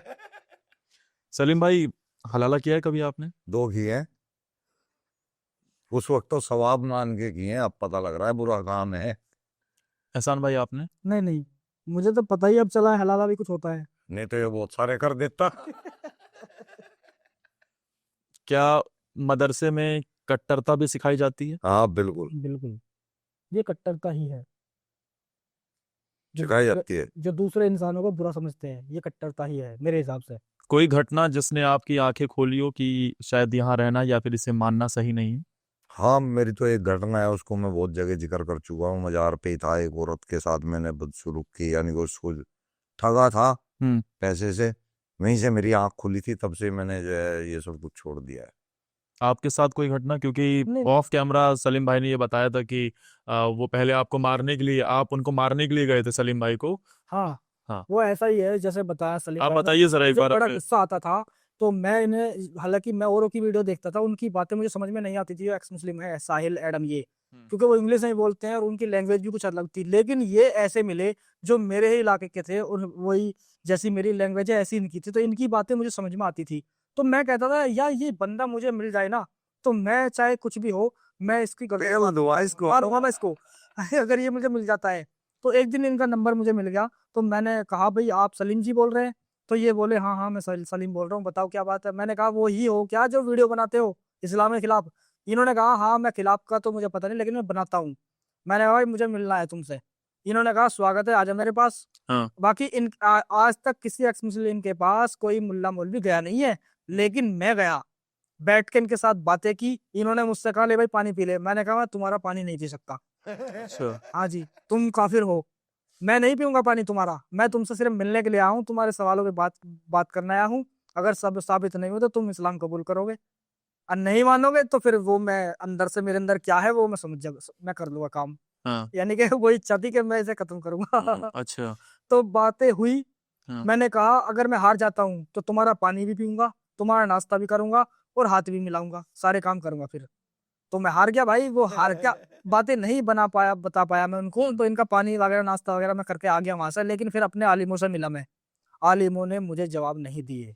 तो आपके साथ वो घटना हुई जिसके बाद आपने फिर जी जी जी, ये रास्ता चुना। घटना मैं मानता हूँ उस चीज को कि मैंने ये सवाल रखे आलिमों के साथ, उन्होंने जवाब नहीं दिए, तो ये मेरे लिए घटना है। मतलब ये मेरे से तो सुन के चला गया, लेकिन इस पढ़ा लिखा तो है ही, हाफिज है, तो ये इसने खुद भी पढ़ा कि हाँ यार लिखा हुआ तो यही है जो बताया सलीम ने। तो फिर ये सवाल का जवाब लेने के लिए अपनों से बड़ों के पास गया, उन्होंने जवाब देने के बजाय पीट दिया। हमला हुआ मेरे फिर मैं ही काम आया इसके। फिर ये और गहराई से जब इसने और देखा तो इसको पता लगा कि हम लोग ठीक है। कितने फतवे आज तक आपके पास आए? फतवा कोई देगा तो लठ नहीं खावेगा, हमारे ऊपर फतवा नहीं आ सकता, हमारे ऊपर आपके ऊपर- फतवा लगेगा जी, हमारे ऊपर नहीं आ सकता फतवा फतवा। काम नहीं करेगा हमारे ऊपर। क्यों नहीं करेगा? क्योंकि हम इस्लामिक इसकी स्क्रिप्चर से बता रहे उनके हैं। भी बाप हैं, हम जितना उन्होंने पढ़ा नहीं है उससे ज्यादा तो हम बोलते हैं। वक्फ कानून में संशोधन किया गया, सहमत हैं? बेहतरीन किया है। बिल्कुल। हम कहते हैं उनमें किसी हिंदू को नहीं, एक्स मुस्लिम को घुसाओ। क्या ऐसा धंधा चल रहा है? हाँ, धंधा ही तो चल रहा है, पूरा जमीन जिहाद है। मजार पर बैठने के लिए या फिर जो मस्जिद के अंदर मौलाना होते हैं ये सब सैलरीड पर होते हैं, सैलरी मिलता है ना? सैलरी होती है जी, मैक्सिमम सैलरी होती है। मैक्सिमम कुछ लोग अपनी भी दुकान खोल लेते हैं ना, प्राइवेट अपनी। अच्छा एक मजार बनाई और चल रहा है काम धंधा वहाँ। कुछ लोग अपनी मस्जिद की रसीदें जो कटती है ना, हाँ गली गली मोहल्ले में जाके जब मुल्ला लोग जाते हैं, लो जी अल्लाह के नाम पर रसीद आ रही है, मस्जिद का चंदा हो रहा है, तो वो जो काटने वाला होता है, लेने वाला, वो भी परसेंट पे होता है। यहाँ वो अच्छा, पहले तू पैसे हजार देते हैं, 1000 काट के लाएगा तो 100 तेरे। वो पहले ले लेते हैं रसीद हाँ के पैसे ले लेते हैं। जी जी। मोहम्मद साहब के बारे में कोई दो बातें आप कहना चाहें? मोहम्मद साहब के बारे में अगर दो बातें हम अच्छी ढूंढने चलते हैं तो एक भी नहीं मिलती, अच्छा और बुरी ढूंढने चलते हैं तो 10-12 मिल जाती है। जैसे कि छोटी सी बच्ची के साथ हदीस है मुसन्द अहमद हाँ 26,870, उसमें 1.5 साल की बच्ची पे जो है गंदी निगाह डाल रहे हैं मोहम्मद साहब। हम्म। 6 साल की बच्ची आयशा है, उसके बारे में गलत विचार हैं, छोटी बच्ची के बारे में ही, है ना। एक उनकी मौसी थी, उनकी डेथ हो गई थी, उसकी कब्र के अंदर ही जाके उसके साथ सेक्स कर लिया। ऐसी ऐसी गंदी चीजें, 800 850 लोगों का एक ही जगह पे कत्ल करना, बच्चों का और बुड्ढों का। मोहम्मद साहब का करेक्टर हदीसों के अंदर बहुत गंदा है, एक हिटलर से भी खतरनाक है। मैं ये आप- कहता हूँ, क्या आपकी कभी घर वापसी हो सकती है कर वापसी जैसे कि अपने इस्लाम में वापस? इस्लाम कुछ भी नहीं है, हमें पता लग गया ना वो फर्जी आइटम। एहसान भाई आपकी? मैं ये कहता हूँ, जैसे मुल्ला मौलवी अभी तक तो खैर सामने नहीं आया, हमें लगता है कि वो सामने आएंगे भी नहीं, हाँ समझे, तो इसे पॉसिबल ही नहीं है। चलिए ठीक है, बहुत बहुत शुक्रिया सलीम भाई आपका, जी। और एहसान जी आपका भी हमारे साथ जुड़ने के लिए। तो पहली बार आप एक ऐसा पॉडकास्ट देख रहे थे जहां हमारे साथ एक नहीं 2 एक्स मुस्लिम गेस्ट थे और इन्होंने पूरी बातें बताई है। जो भी बातें इन्होंने कही है वो इन्होंने बाकायदा रेफरेंस के साथ कही है। बहुत बहुत शुक्रिया आप दोनों का हमारे साथ। थैंक यू, बहुत शुक्रिया जी, बहुत शुक्रिया।